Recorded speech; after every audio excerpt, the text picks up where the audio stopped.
Devil ಅವತಾರದಲ್ಲಿ ನಟ Allu Arjun first look poster release.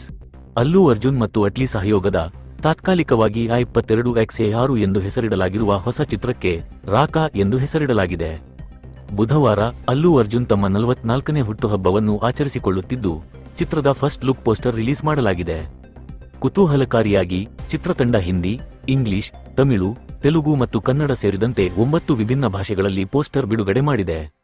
ಈ ಮೂಲಕ ಪ್ಯಾನ್ ಇಂಡಿಯಾ ಚಿತ್ರ ಎಂದ ಸುಳಿವು ನೀಡಿದೆ. ಪೋಸ್ಟರ್ನಲ್ಲಿ ಅಲ್ಲು ಅರ್ಜುನ್ ವಿಭಿನ್ನ ಲುಕ್ನಲ್ಲಿ ಕಾಣಿಸಿಕೊಂಡಿದ್ದಾರೆ. ಮಿತಿಗಳನ್ನು ಮೀರಿದ ದೃಷ್ಟಿಕೋನಕ್ಕೆ ನಿಮ್ಮನ್ನು ಸಿದ್ಧಪಡಿಸಿಕೊಳ್ಳಿ ಎಂದು ಶೀರ್ಷಿಕೆ ನೀಡಲಾಗಿದೆ. ಸನ್ ಪಿಕ್ಚರ್ಸ್ ನಿರ್ಮಾಣದ ಈ ಸೈನ್ಸ್ ಫಿಕ್ಷನ್ ಆಕ್ಷನ್ ಚಿತ್ರವನ್ನು ಕಳೆದ ವರ್ಷ ಏಪ್ರಿಲ್ನಲ್ಲಿ ಅಲ್ಲು ಅರ್ಜುನ್ ಅವರ 43ನೇ ಹುಟ್ಟುಹಬ್ಬದಂದು ಅಧಿಕೃತವಾಗಿ ಘೋಷಿಸಲಾಯಿತು. ಇದು ನಟ ಮತ್ತು ನಿರ್ದೇಶಕ ಅಟ್ಲಿ ನಡುವಿನ ಮೊದಲ ಸಹಯೋಗವಾಗಿದೆ. ರಾಕಾದಲ್ಲಿ ಅಲ್ಲು ಅರ್ಜುನ್ 4 ವಿಭಿನ್ನ ಪಾತ್ರಗಳನ್ನು ನಿರ್ವಹಿಸಲಿದ್ದಾರೆ ಎಂದು ವರದಿಯಾಗಿದೆ.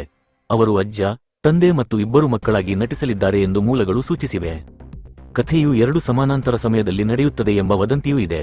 ಆದಾಗ್ಯೂ ಈ ಬಗ್ಗೆ ಯಾವುದೇ ವಿವರಗಳನ್ನು ಚಿತ್ರತಂಡ ಇನ್ನೂ ಅಧಿಕೃತವಾಗಿ ದೃಢಪಡಿಸಿಲ್ಲ. ಬಾಲಿವುಡ್ ನಟಿ ದೀಪಿಕಾ ಪಡುಕೋಣೆ ಕೂಡ ಈ ಚಿತ್ರದಲ್ಲಿ ಪ್ರಮುಖ ಪಾತ್ರದಲ್ಲಿ ನಟಿಸುತ್ತಿದ್ದಾರೆ. ಅಲ್ಲು ಅರ್ಜುನ್ ಜೊತೆ ಇದು ಅವರ ಮೊದಲ ಚಿತ್ರವಾಗಿರಲಿದೆ. ಪಿಂಕ್ವಿಲ್ಲಾ ಪ್ರಕಾರ ಅಲ್ಲು ಅರ್ಜುನ್ ರಾಕಾ ಚಿತ್ರಕ್ಕಾಗಿ ಸುಮಾರು 175 ಕೋಟಿ ಗಳಿಸುವ ನಿರೀಕ್ಷೆಯಿದೆ.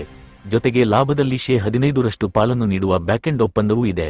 ಮತ್ತೊಂದೆಡೆ ಅಟ್ಲಿ ಈ ಚಿತ್ರಕ್ಕೆ 100 ಕೋಟಿ ರೂಪಾಯಿ ಶುಲ್ಕ ವಿಧಿಸಲಿದ್ದಾರೆ ಎನ್ನಲಾಗಿದೆ.